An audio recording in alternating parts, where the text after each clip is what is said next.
After a month and a half of jaw-dropping moments, historical performances, upsets, and comebacks, well, almost comebacks. Sorry, Boston, but you did it to yourself. The NBA Finals are here at last. The two that remain, if you are unaware, are the Denver Nuggets and the Miami Heat. I was about halfway through editing this video when I decided I didn't like the way it was turning out, so this is going to be version 2. Not that you would have ever known. I'm kind of realizing I didn't have to even mention this. Oh, brother, this guy stinks! Point being, this video isn't going to serve as a preview for the finals as I had originally intended, but on the flip side, the delay lets me use Game 1 as a reference point so I can actually talk about this series a little bit more than just regurgitating things I've kind of already said about these teams. I mean, it's the finals. As I said, we've had almost 2 months of playoff basketball. At this point, not a lot's changing. A lot of people are pissy with the finals matchup, saying it's boring or not good for the league. And not to be too long-winded, but I do understand that the NBA Finals being the Denver Nuggets versus the Miami Heat isn't going to drive the same kind of clicks or engagement as if it was the Lakers or the Celtics, for example. But I think we all know that that should have a grand total of nothing to do with who ends up in the finals or the league's willingness to promote it. That's sort of opening Pandora's box on the NBA media and how they poorly cover smaller market teams, so we ain't gotta get into all that right now. But nonetheless, it's the NBA Finals. Nobody gets here by mistake. There wasn't some conspiracy theory to rig the playoffs so we would get this series. As we've established, this isn't the most eye-popping finals anyway, so it wouldn't really benefit the league to manipulate things so we could watch Aaron Gordon bully ball through Jimmy Butler. But that's what we got. These teams separately have been amazing in the playoffs and have already gone on historic runs just to get here. I hope for everyone's sake this series is a close one. I mean, it's just good for basketball to have a hard-fought finals. I'll admit though, the Nuggets as a matchup isn't the best scenario for a team like the Heat, so hopefully they're able to find a spark in some less than conventional way. That's characterized their playoff run so far, and it's enough to keep me optimistic. And even if the series looks a lot like Game 1 throughout the rest of it, the league isn't dead, so stop crying. Alright, I'll get off my pure hoops soapbox, but all I'm trying to say is that the finals should be used to celebrate teams' accomplishments and not to lament on what could have been. I just wanted to make an effort to show appreciation for the teams that have made it this far and their fight to make history. Because either way this series goes, just about everyone involved is looking to win their first championship, and that shit's still exciting. So Game 1 of the NBA Finals went pretty much exactly like a lot of people predicted. It started off with both teams shooting pretty well and exchanging some nice buckets, but after a rhythm was set, the Nuggets built a comfortable lead and never really looked back. The game ended 104-93 in Denver's favor, but at several points throughout the game, it was more like a 16 to 20 point lead rather than the 11-point margin it ended with. Both teams did shoot pretty bad from the 3-point line, but the Nuggets have so many guys you can put the ball in the hands of and they can just go get a bucket. I can't believe I'm going to say this, but Miami only took 2 free throws in Game 1. They made both of them, but they only took 2, as opposed to the 20 Denver took. And if you were to erase that discrepancy, we can already see that the game could have been much closer. They weren't fake calls, don't get me wrong. The Heat had very little scoring aggression or rim pressure, and the Nuggets also had half as many fouls as them, which again is a sign that you're not attacking the basket and forcing contact. The Heat have to come out more aggressive in Game 2. The Nuggets are just too surgical in their offense. If you aren't getting up a good shot or getting to the line every offensive possession, you can bet your ass Denver is going to, and they'll easily build up a fat lead on your head, just like we saw in Game 1. The Heat's ancillary guys also have to do much better. Gabe Vincent was great. He had 19 points, shooting 50% from the field and from 3. But unfortunately, Eastern Conference Finals legend Caleb Martin and Max Strus combined for 3 points on 1 of 17 shooting. And the 3 points were all Caleb's, by the way. Regardless, they have to do a lot better because their offensive spark is what made the Heat so lethal throughout the playoffs so far. I feel pretty confident that they won't shoot that bad in the rest of the finals, but I'm also not sold that Martin can return to averaging nearly 20, and for Strus to give you like 12 to 15 a game, in my opinion, they've got to prove that they can do it at this level. As for Miami's main guys, those two ranged from mid to less than dominant. Butler had 13, 7, and 7 on like 43% from the field. He was just not impacting the game in a super positive way. And Bam Adebayo, he had 26 points, 13 rebounds, and 5 assists, and was like 7 of 10 from the field in the first quarter. I was really excited to be seeing that version of Bam that's a lot more intent on scoring, but he ended up only making 5 more baskets all game. Not a bad Bam game, I guess, but considering he's not going to really stop Nikola Jokic from moving the ball and initiating things, he's got to be at the apex of his offensive capabilities this series. Speaking of Jokic, he played great. I mean, he's been in the midst of a literal all-time playoff run.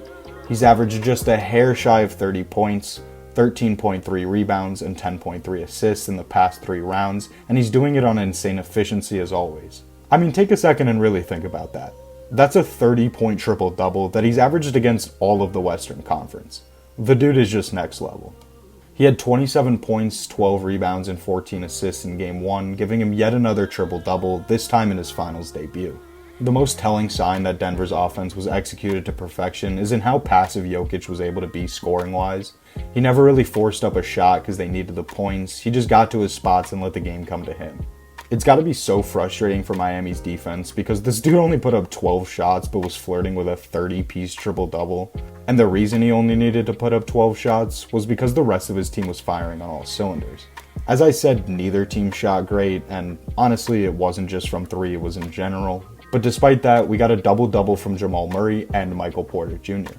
Jamal Murray has been getting better and better as the playoffs have gone on, and it effectively means that Denver's leading pair are going to go out and get the team anywhere from 50 to 60 points a night. Good luck with that one, Miami. Bruce Brown also went and got 10 points and played some great defense, and KCP did in fact shoot the basketball. Someone I haven't mentioned yet is Aaron Gordon, who played phenomenal. He really came out and set the tone early for the Nuggets, using his physicality to get to the rim and just sort of let the Heat's defense know that they were going to have to try a little harder than they were. He had 16 and 6 on 70% from the field and provided his incredible defense, of course, which has been his calling card since getting to Denver.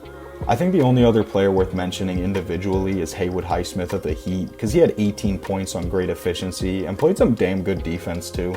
I know what you're all thinking, oh my god, who would have expected this wild Haywood Highsmith shout? And you're welcome, Highsmith fan club, first off. But I just like to show role players love when they do their thing and end up standing out because the rest of their team didn't really show up. So yeah, Game 1 is in the books. It was a pretty confident win by the Denver Nuggets, who are still undefeated on home court these playoffs. Game 2 is going to be arguably the most important game for Miami because they've been able to steal away home court advantage in every series so far. But I don't know, man, the Nuggets are just a different beast. They're like the Celtics if the Celtics didn't step on their own foot as they walked. In all seriousness, it has been pretty refreshing to see a team that doesn't often get in its own way or just miraculously fall apart for no reason. I'd like to say the same thing about the Heat, and they definitely have the pieces to always ensure there's a next man up, but the difference lies in the Nuggets being led by a man who really doesn't have off days. Tyler Hero might be coming back by Game 3. That could be huge for Miami, especially if they're down 2-0.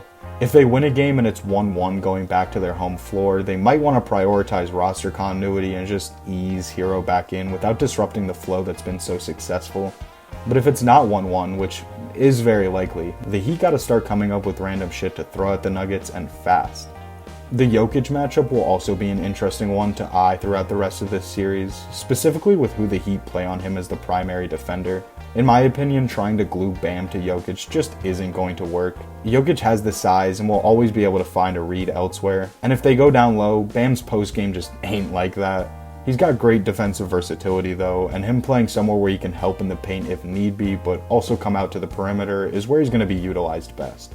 In my previous iteration of this video, I joked that the Heat are going to have problems slowing down Jokic, and if Bam can't stop him, that they could be f***ed, because what are they going to do at that point, put Cody Zeller on him? But then we ended up seeing the Cody Zeller matchup, which went just about as fruitless as you can imagine. Obviously there isn't much that he can do to stop Jokic, but Zeller is still going to be important during this series for the Heat.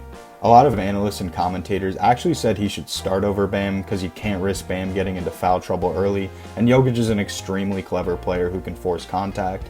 It's a fair thing to say. I honestly wouldn't be opposed to seeing a Cody Zeller start in the finals because again, at a certain point, Miami's just going to have to start coming up with their shit. That about does it for my analysis of Game 1 and going forward into the series. I'm really interested to see how this one plays out. I know most of this video has sounded like the Nuggets are overwhelmingly the favorites, and I do think they're the better team, but you should really hesitate before counting the Miami Heat out. I hope we get some good back and forths, and it really only takes a few momentum shifting shots from those Heat role players for Miami to win a game, and then who knows from there. I definitely don't think the gap between these teams is quite as large as some make it out to be, but nonetheless, the fight to the finish has begun, and I believe the Denver Nuggets will win the NBA Finals in 6 games to capture their first championship in franchise history. I hope you all enjoyed this video. I appreciate you taking the time to watch it, and thank you for engaging with these videos as well. I try my best to respond to everything, and being able to engage in conversations past the point in which I click upload is probably the best thing that's come out of making content so far, so I'm really grateful to all of you who take the time to write your own thoughts or say you liked the video. It means more than you can know. Alright, that's enough from me. Enjoy the finals, everyone. I'll be back soon, but until then, take care.